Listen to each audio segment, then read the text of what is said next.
नमस्कार. सात्विक life stay healthy आपणा सर्वांचे खूप खूप मनापासून स्वागत आहे. आपला आजचा विषय आहे मानसिक टेन्शन, दुःख, अशांतता, सतत चिडचिड, सतत नेगेटिव्ह विचार आणि सगळीकडे अपयश. तर हे सगळं जे आहे या सगळ्या गोष्टींना काय कारणे आहेत, हे कशामुळे घडते आणि हे सगळं आपण कसं कंट्रोल करायचं आहे आणि यावर उपाय काय आहे आणि हे सगळं कसं निवारण होणार आहे. तर आपण बघूया स्टेप बाय स्टेप यावर संपूर्ण सविस्तर आणि संपूर्ण. म्हणजे तुम्हाला हा प्रयोग तुम्ही स्वतः करून बघा. फक्त 8 दिवस करून बघा आणि जर तुम्हाला नाही फरक पडला तर मला कमेंट करा की आम्हाला फरक पडला नाही. परंतु यावर तुम्ही नक्की मला आठवणीने कमेंट करा हां. तर आपण सगळ्यात आधी बघूया, तुम्ही सतत अशांत असतात का? सतत तुम्ही चिडचिडे असतात का? सतत तुमच्या डोक्यात निगेटिव्ह विचार येतं का? आणि सतत तुम्हाला मानसिक टेन्शन असतं का? तर यावर मी तुम्हाला म्हणजे औषधही सांगणार आणि तुम्हाला होम रेमेडीज पण सांगणार आणि यावर तुम्ही काय आणखी त्याच्यासाठी करायला पाहिजे. एक म्हणजे तुम्ही काहीतरी 5 मिनिटं फक्त तुम्ही काहीतरी देवाचं करायला पाहिजे आणि असे 4 उपाय आपण त्यावर बघणार आहोत. बरोबर. तर याच्यावर उपाय काय आहे सगळ्यात आधी मी तुम्हाला सांगणार आहे की तुम्हाला असं नाही, समजा तुमचं दिवसभराचं बिझी एकदम पॅक शेड्यूल असेल, तुम्ही दिवसभर तुमचं नोकरी व्यवसाय जे काय असेल किंवा घर म्हणजे वर्क फ्रॉम होम असेल, whatever, if you are continuously busy तरी सुद्धा तुम्ही 5 मिनिटं वेळ काढू शकतात. फक्त 5च मिनिटं वेळ काढा आणि 5 मिनिटं फक्त देवाजवळ बसा. याने काय होणार तर हे सगळं तुमचं जे आहे ना ते सगळं तुमचं कंट्रोल होऊन तुमचं ते निवारण होणार. हळूहळू, एकदम नाही, परंतु तुम्हाला हे 8 दिवस कंटिन्युअसली प्रयोग करायचा आहे. तर तुम्हाला देवाजवळ बसून काय करायचं आहे, तुमचं जर पाठ असेल तर तुम्ही हनुमान चालीसा म्हणा. जर तुमचं पाठ नसेल तर तुम्ही वाचून म्हणा. आणि तुम्हाला आणखीन काय करायचं आहे तर फक्त तुम्हाला 21 ओमकार म्हणायचे आहेत. बस एवढंच करा. हे 5 मिनिटात होतं. 21 ओमकार म्हणायला बघा, 5 सेकंदाचा 1 ओमकार याप्रमाणे तुम्हाला 21 ओमकार म्हणायचे आहे. म्हणजे किती झाले, 21 पाचा किती झाले, म्हणजे 2 मिनिट पण नाही लागत 21 ओमकार म्हणायला. ओके, तुम्हाला 21 ओमकार म्हणायचे आहे. आणि दुसरं म्हणजे तुम्हाला हनुमान चालीसा किंवा तुम्हाला ज्या पण देवावर तुमची श्रद्धा आहे त्या देवाचं तुम्ही एक तर 21 वेळा नामस्मरण करा. जसं की उदाहरणार्थ बघा, जर तुमची श्री स्वामी समर्थांवर श्रद्धा असेल तर तुम्ही श्री स्वामी समर्थ असं 21 वेळा म्हणा. जर तुमची साईबाबांवर श्रद्धा असेल तर ओम श्री साईनाथाय नमः असं 21 वेळा म्हणा आणि 21 वेळा ओमकार म्हणा. बस एवढं तुमचं दोघी तुम्ही केलं ना, किंवा तुम्हाला जे काही आवडत असेल, आरती असेल आवडत तर आरती म्हणा. आरती म्हणाला जास्तीत जास्त 1 किंवा 2 मिनिटं लागतं. गणपतीची आरती जर तुम्ही म्हटली ना, सुख करता दुःख हरता, त्याला पण किती 2 ते 3 मिनिटं लागतं फक्त. आरती पण गणपतीची आहे, ओमकार पण गणपतीचे आहे. तर हे तुमचं आरती आणि ओमकार हे तुमचं 5च मिनिटात सगळं होतं. तर तुम्ही संध्याकाळी म्हणा, रात्री 9 वाजता म्हणा, सकाळी म्हणा, केव्हाही म्हणा, पण म्हणा आणि नियमित म्हणा. याने काय होणार तर याने तुमचं जे आहे मानसिक टेन्शन, हे तुमचं मानसिक टेन्शन जाणार, तुमची अशांतता जाणार, चिडचिडपणा जाणार. जे तुमच्या डोक्यात जर सतत निगेटिव्ह थॉट्स येत असतील, निगेटिव्ह विचार येत असतील, तेही जाणार. परंतु 1 दिवस केलं आणि मग नंतर केलंच नाही असं नाही हां. नियमित तुम्ही 8 दिवस करा आणि मग तुम्हाला काय फरक पडतो ते मला सांगा. बरोबर. आणि त्याच्यानंतर जेव्हा तुम्हाला बघा खूप राग येतो, तुम्हाला खूप चिडचिड होते ना, तेव्हा तुम्हाला काय करायचं आहे, तुम्ही जर मराठी असाल तर मराठीतून मोजा. काय, 100, 99, 98, 97, 96, 95 असं तुम्हाला उलट काउंट करायचं आहे 100 पासून 1 पर्यंत. बघा तुमचा राग कसा चुटकीसरशी तुमचा राग शांत होईल, चिडचिडापणा जाईल आणि तुमची मानसिक टेन्शन अशांतता जाईल. आणखीन एक उपाय सांगते त्यावर मी तुम्हाला. जेव्हा तुम्ही खूप संताप करतात, चिडतात, अशांतता वाटते, मानसिक टेन्शन होतं, चिडचिडेपणा होतो, तेव्हा तुम्हाला काय करायचं आहे? काहीही बोलायचं नाही. समोरची व्यक्ती जर तुम्हाला अति चिडवत असेल, अति संताप देत असेल, अति रागवत असेल, अति तुम्हाला तुमची चूक नसताना तुम्हाला जर बोलत असेल तरी सुद्धा तुम्हाला काय करायचं आहे? काहीच नाही बोलायचं. अशा वेळेला शांत राहायचं. कुठलाही कोणालाही रिप्लाय करायचा नाही, कोणालाही प्रतिउत्तर द्यायचं नाही. फक्त शांत म्हणजे तोंड आपलं जे आहे ना ते बंद ठेवायचं आणि मौन ठेवायचं.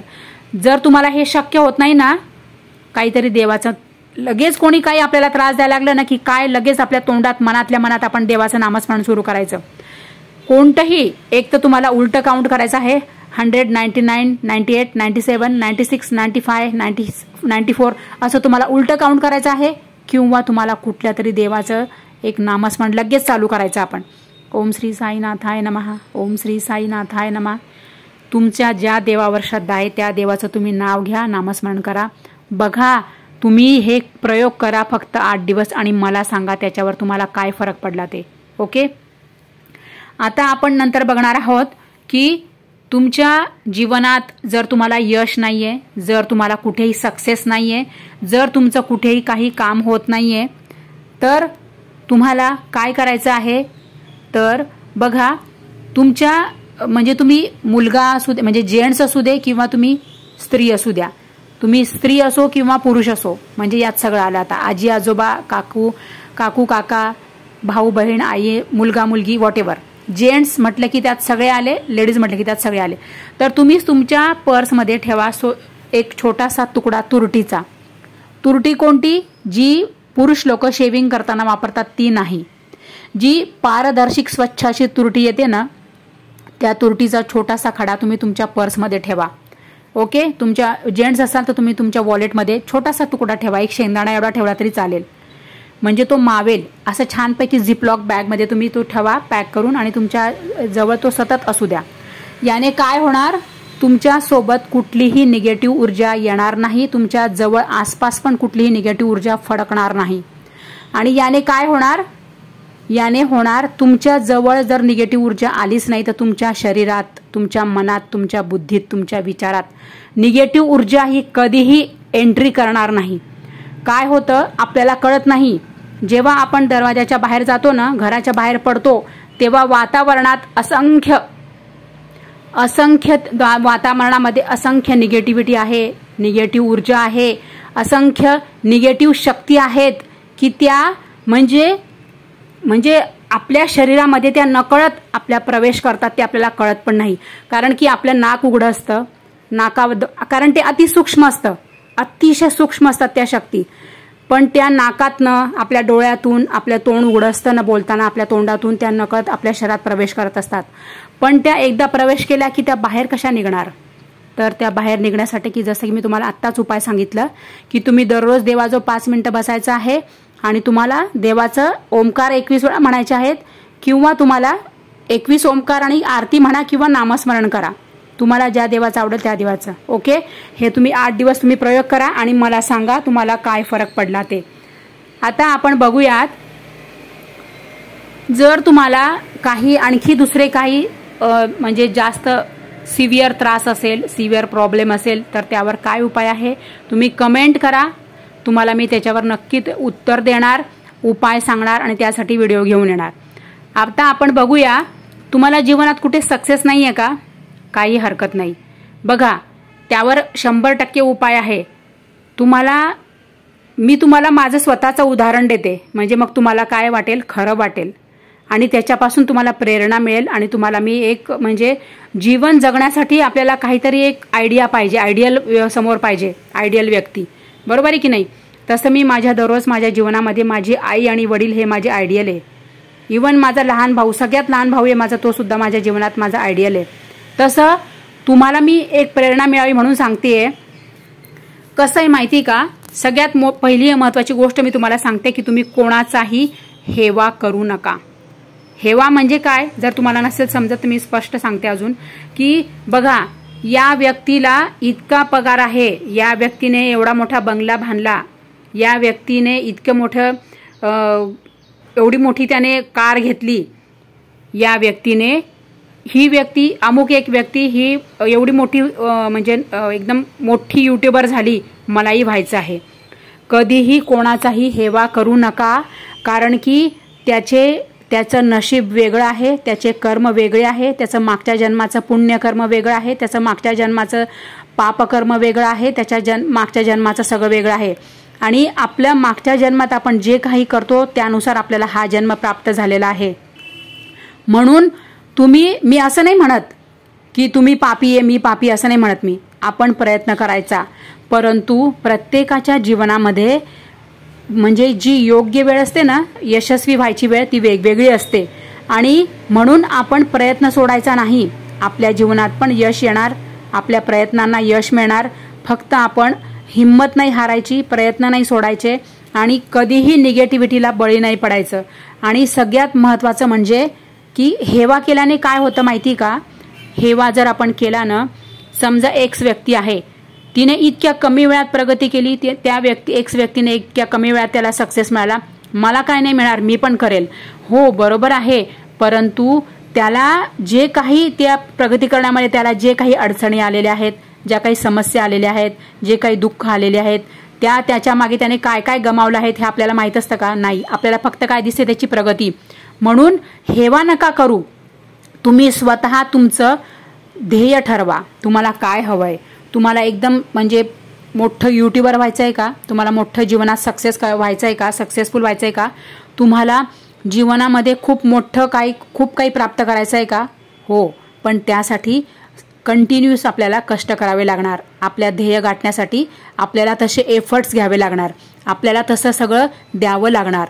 मग तेव्हा सगळं मिळत असतं. माझं उदाहरण मी तुम्हाला देऊ का? इन शॉर्टमध्ये माझ्या जीवनामध्ये माझं ॲक्च्युली बॅकग्राऊंड वेगळं आहे आणि माझं शिक्षण वेगळं आहे आणि माझं संपूर्ण मी माझ्या जीवनात जे केलेलं आहे ना ते खूप वेगळं आहे.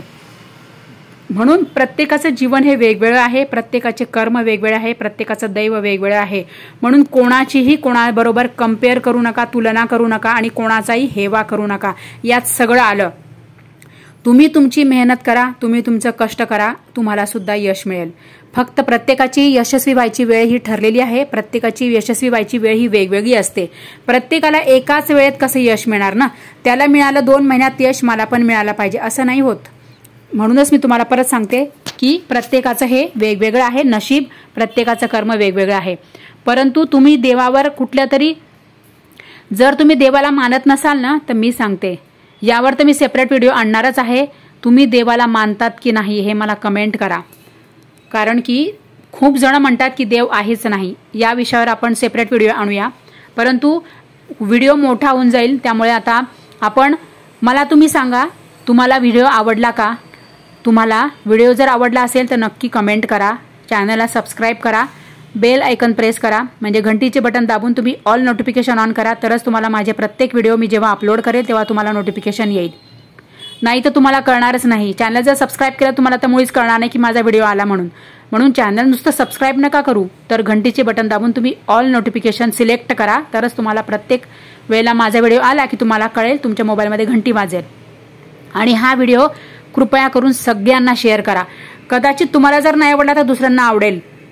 हा व्हिडिओ नक्की सगळ्यांना प्रेरणादायक ठरेल. आणि मी माझं तुम्हाला उदाहरण जर द्यायचं म्हटलं ना, तर मी तुम्हाला त्याच्यासाठी पण सेपरेट व्हिडिओ आणेल. कारण की ह्याच व्हिडिओमध्ये सगळं सांगितलं तर हा व्हिडिओ खूप मोठा होऊन जाईल. तर आठवणीने हा व्हिडिओ सगळ्यांना शेअर करा हा. आणि तुम्हाला जर थोडासा जरी आवडला असेल तर तुम्ही व्हिडिओला लाईक करा आणि कमेंट मात्र करायला विसरू नका हा. चला तर मग भेटूया पुढच्या व्हिडिओमध्ये. आपण सगळेजण आपली काळजी घ्या आणि स्वतःला बदला.